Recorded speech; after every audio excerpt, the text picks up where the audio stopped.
സംസ്ഥാനത്ത് കനത്ത മഴയ്ക്ക് സാധ്യതയെന്ന് കാലാവസ്ഥാ നിരീക്ഷണ കേന്ദ്രത്തിന്റെ മുന്നറിയിപ്പ്. ഇടുക്കി ജില്ലയിൽ ഇന്ന് ഓറഞ്ച് അലർട്ട് പ്രഖ്യാപിച്ചു. കൊല്ലം, പത്തനംതിട്ട, ആലപ്പുഴ, കോട്ടയം, എറണാകുളം ജില്ലകളിൽ യെല്ലോ അലർട്ടും പ്രഖ്യാപിച്ചിട്ടുണ്ട്. വിവരങ്ങൾ നൽകാനായി ശ്യാം കങ്കാളിൽ ചേരുന്നുണ്ട്. ശ്യാം, എന്തൊക്കെയാണ് മുന്നറിയിപ്പുകൾ, അലർട്ടുകൾ? രജനി, സംസ്ഥാനത്ത് ഇന്ന് കനത്ത മഴ പ്രതീക്ഷിക്കാമെന്നുള്ളതാണ് കേന്ദ്ര കാലാവസ്ഥാ വകുപ്പ് മുന്നറിയിപ്പ് നൽകുന്നത്.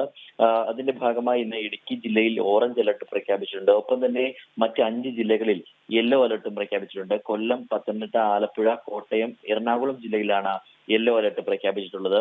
സംസ്ഥാനത്ത് ഒറ്റപ്പെട്ട ഇടങ്ങളിൽ കാറ്റോടുകൂടിയ ശക്തമായ മഴയ്ക്കും സാധ്യതയുള്ളതായിട്ടും കേന്ദ്ര കാലാവസ്ഥാ വകുപ്പ് മുന്നറിയിപ്പ് നൽകുന്നുണ്ട്. ഒപ്പം തന്നെ ഈ ശക്തമായ കാറ്റും അതിശക്തമായ മഴയും ഉണ്ടാകാൻ സാധ്യതയുള്ള പശ്ചാത്തലത്തിൽ തീരദേശത്ത് താമസിക്കുന്ന ആളുകൾ ഒക്കെ തന്നെ ജാഗ്രത പാലിക്കണമെന്നും മത്സ്യബന്ധനത്തിൽ ഏർപ്പെട്ടിരിക്കുന്ന തൊഴിലാളികൾ ജാഗ്രത പാലിക്കണമെന്നും ഒപ്പം തന്നെ തീരപ്രദേശത്ത് അടുപ്പിച്ചിരിക്കുന്ന മത്സ്യബന്ധന യാനങ്ങളും ഒക്കെ തന്നെ സുരക്ഷിത സ്ഥാനങ്ങളിലേക്ക് മാറ്റണമെന്നൊരു നിർദ്ദേശം കൂടി ദേശീയ സമുദ്രസ്ഥിതി പഠന ഗവേഷണ കേന്ദ്രം മുന്നോട്ട് വയ്ക്കുന്നുണ്ട്.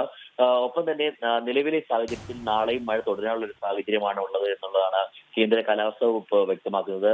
അതുകൊണ്ട് തന്നെ നാളെ തിരുവനന്തപുരം, കൊല്ലം, പത്തനംതിട്ട ജില്ലകളിൽ നാളെ യെല്ലോ അലർട്ട് പ്രഖ്യാപിച്ചിട്ടുണ്ട്. സംസ്ഥാനത്ത് ഇന്ന് വൈകിട്ടോടുകൂടി അതിശക്തമായ ഒരു മഴയ്ക്ക് സാധ്യത ഉണ്ട് എന്നുള്ളത് തന്നെയാണ് കേന്ദ്ര കാലാവസ്ഥാ വകുപ്പ് വ്യക്തമാക്കുന്നത്. ശരി.